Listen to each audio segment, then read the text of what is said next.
Hey everyone, it's AJ Lewis, and thank you for joining me again. I know you guys are probably thinking, like, where the hell has AJ been at all this time? Well, okay, I haven't posted in a little while, but that's not because I haven't been working on things. I've actually been working on a lot of things, on both content and like other things going on in my life, And I made a very conscious decision to, like, literally, like, okay, I have this task at hand. I need to pause everything and get this task accomplished, and I pretty much did. And so to fight through all of that, to kind of give you guys an update on everything, not that you really asked for it, but I'm gonna give it to you anyways. Over the last 2 years, let's say 2 years, I've been in this very shifting space, I guess, with myself. Trying to figure out what I want to accomplish, what I want to, like, just life in general. And that's a huge thing to undertake for anyone at any stage of their life, And so, wherever I arrived at, some will say it was a midlife crisis. I would say it was midlife revelation, where, like, I realized that what I was doing wasn't satisfying my goals, my dreams, my desires. It wasn't giving me the type of life that I wanted. And so I took a little time in COVID, honestly. I mean, for all the death and destruction that COVID has wreaked on humanity, and it has, I mean, for sure.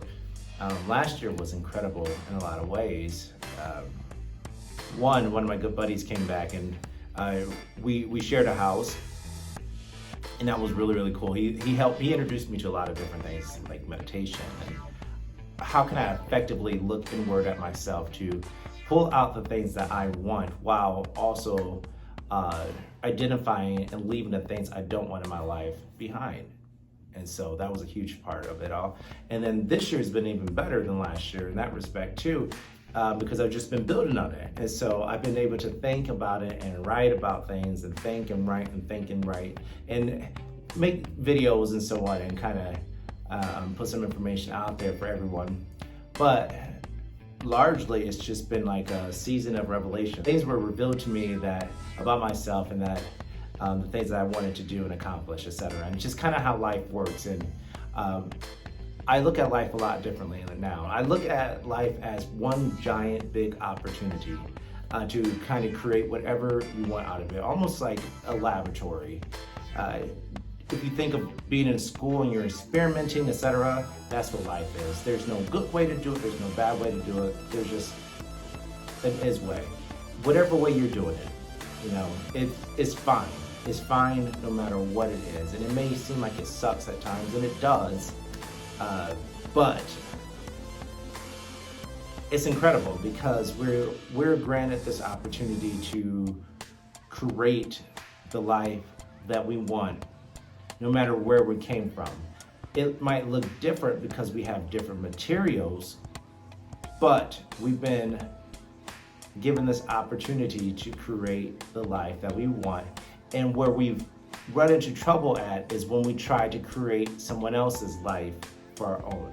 And I think that's where the biggest conflict for most people lies, is that we're constantly looking and benchmarking ourselves upon what other people are doing, what they look like, how they dress, where they live at, etc., what food they're eating, all of that. And social media has made it very, very easy to do it. But to be fair, we were doing it before social media, just less effectively. And so as we're benchmarking all these things, like, okay, this is my friends, how much money are they making? What type of house do they live in? What type of car are they driving? Are they married? Do they have kids? What type of life are they, are they living in general? And so we look at our lives and that may not line up. Well, guess what? Your life might have different ingredients. And so because of that, yours gonna be different. You can't make a cake if you don't have sugar and eggs and butter, right? You can't make a cake or flour, but although you may not have that ingredients, you might have, I don't know, you might have cornmeal and egg and butter, and baking powder or whatever. You might be able to make cornbread or something like that. You know, it might not be a cake, but it might be cornbread, which might be every bit just as delicious in a different way. It might, instead of be a sweet treat, it might be a savory life, you know. But it's up to us to identify what ingredients we have within ourselves to create the life that we want. And so that was what I was doing basically all of last year. It's just identifying the ingredients in my life and figure out what type of creation I'm going to create. And so it's been a hell of a ride, but I am so glad y'all been rocking with me and just kind of tuning in, both here on YouTube, on Instagram, etc. On Beagle. When I'm on Beagle, I haven't been on Beagle in a little while, but I'm going to return. Thank you all. And so this is just a big virtual hug to you all. Thank you. Love you. I got to go. As I always says, it's been real. It's been fun. It's been real fun, but I got to go. So I'll talk to you all very soon. Take care. Love y'all.